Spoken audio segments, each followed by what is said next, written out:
This is a very important, actually, an historic panel in terms of what this discussion represents in terms of what our expectations should be for 15 billion, 34 billion, or, as Dr. Markey is saying, an infinity sign next to the amount of money which the automotive industry is going to request from us. Excuse me? It's very big. A big, big number.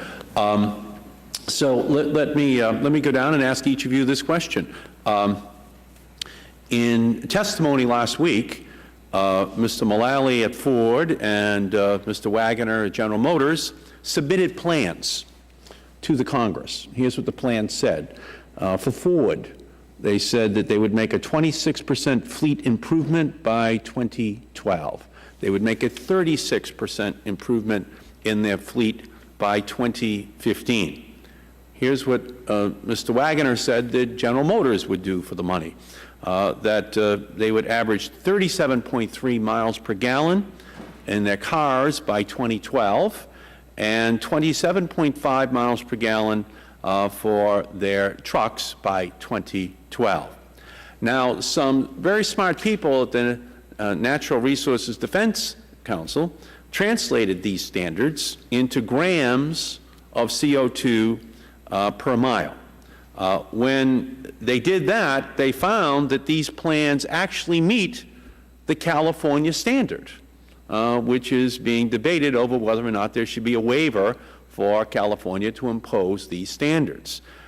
So that actually translates into an equivalent of 36 miles per gallon by 2015. So the question is, going back to Ms. Claybrook, if they're testifying to the effect that they can meet that standard, and they want money from us, and that's what their promise is to us, even if, as Dr. Markey or others might say, they might try to wiggle out of it, doesn't it make sense to put their promises technologically into the law as the condition of getting the money, so that at least Ms. Claybrook and others can sue them, the NRDC, the Sierra Club, and others, if they don't meet that standard, so that they know that there will be some accountability. Let's go down quickly and have each one of you answer that question. President Bush is saying he really doesn't want to go in that direction, but we're going to have a big debate about this in the next 24 hours. That is the question of whether or not we should have these conditions or some type of conditions attached in terms of what the goals should be of these industries from a mandated perspective, given the fact that they're saying that they can meet these standards. Ms. Claybrook. They should be in the law. They should be in the law. Mr. Munger. In the law, in the law, in the law, not in the law. In the law for all companies. In the law for all companies. Good. In the law. In the law for all companies. In the law for all companies. Dr. Markey. For all companies, including the transplants. Including the. Make sure that all means including the transplants. Transplants means?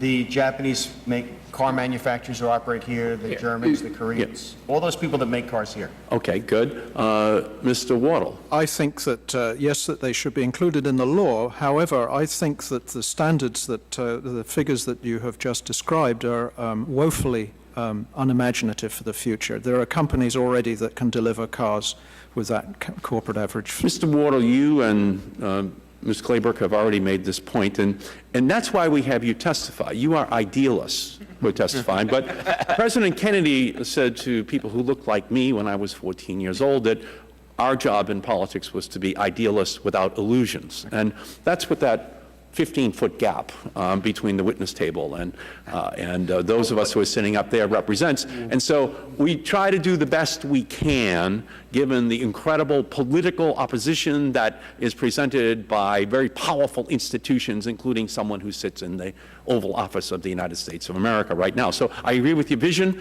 I thank you for it, and I thank Ms. Claybrook. We're trying here to take advantage of a political opportunity as idealists without illusions. And so, yes, I would do more myself if I could, wearing my idealist cap, but I don't have that luxury right now. I have to try to figure out what we might be able to get done in the next 24 hours or the next 24 days or so when we come back and revisit the issue. Mr. Curlis. Yes, you need to put performance measures in. Absolutely. And would you take the performance measures that the industry Absolutely. sells? That's the way to do it. Now, you may want to go back and double check them one more time, but it should be there. And technologically speaking, they're going to be able to do this. It's a question of just exactly what vehicles they're talking about and how the mix looks. But in the end, they can achieve this, and those measures need to be in the law. Right. So, Mr. yeah, Chairman, yes, okay, Ms. Claiborne? so that's through 2015, but the existing standards go through 2020. So what are you going to do now? The existing standards through 2020 are 35 mpg. They say 36 by 2015. So what are you going to do between 2015 and 2020 in the law? I agree with you, Ms. Claiborne. We'll try to figure that out. But as President Kennedy used to say, the fact that we can't make progress on all fronts doesn't mean that we shouldn't make progress on any front. So let's look at 2015 right now. If we get them to this standard by 2015, they're going to be hard pressed to say they can't go further than that by 2020. Okay. Right now, you're saying, well, right now you're saying that 35 miles per gallon by 2020 is not a good enough goal. Right. How about 36 by 2015? You know, we should be. Good. You know, we should be having some consensus that if they say they can do it, that we'll hold them to that. But we know 36 won't be the standard in 2020. We know it'll be 38, it'll be 39, it'll be 40, 41, 42. So we start at 36, and I think that's probably a good way of having this discussion. Mr. Munger. I'm sorry, Dr. Marisi. Please forgive me for reversing roles with you, but then that brings me to the next question, is to what do we do when these guys 2 years from now saying, well, we're making all these efforts and all these bad things have happened to us, and we need yet even more money than you have given us so we can meet these goals that you're requiring of us? Because, you know, the reason they wouldn't want to meet them was not because they're not inherently evil people. No. But the reality is, if the price of gasoline sinks and stays at $1.50 a gallon, then all of a sudden those big pickup trucks start looking good again, and they can make a lot of money out of it. Can I say this, Dr. Marisi? And again, Ms. Claybrook already made this point. I'll restate it, which is that in 1975, over the objection of the auto industry, we doubled the fuel economy standards from 13 to 27 miles per gallon. Now, at that point, we had an oil crisis. We had another one in 79, 80.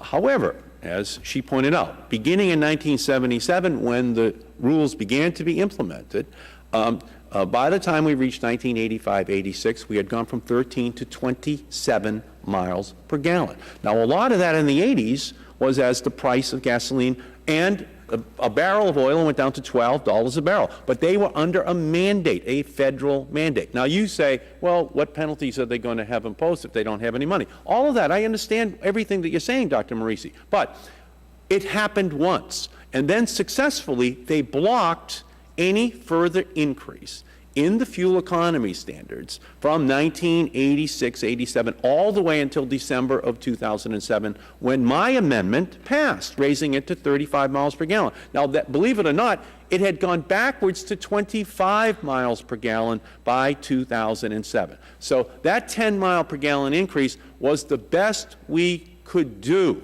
okay? Now, if there is a problem in the subsequent years, at least we'll have the law on the books. I agree with you. What I'm saying is watch out for them to come back and say that we need more money to do this. You know, I understand what you're saying, Dr. Marisi. Okay, the recidivism rate is very high in the auto industry. Okay?